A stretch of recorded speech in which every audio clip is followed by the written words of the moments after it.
કે ડગલે ડગલે મારો સોસો ગાવનો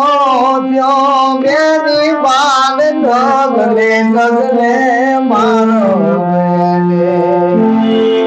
સોસો ગાવનો થયો એક એક ડગલું ભરે દીકરી ઓહો ગામની વાત દેખાતી આજ મારા બાપનું આગળ છોડવાનો વખત આવ્યો અને એક એક ડગલું ભરે ને એને સોસો ગાવ જેવું લાગે કે ધારમાને બેની મારો સૂરજ ડોલી ગયો પ્રાણ જાગે રોગત ગામની સોલે ગાળગા હેરો નટકો મારે ગાતથી છૂટી ગયો જય હો।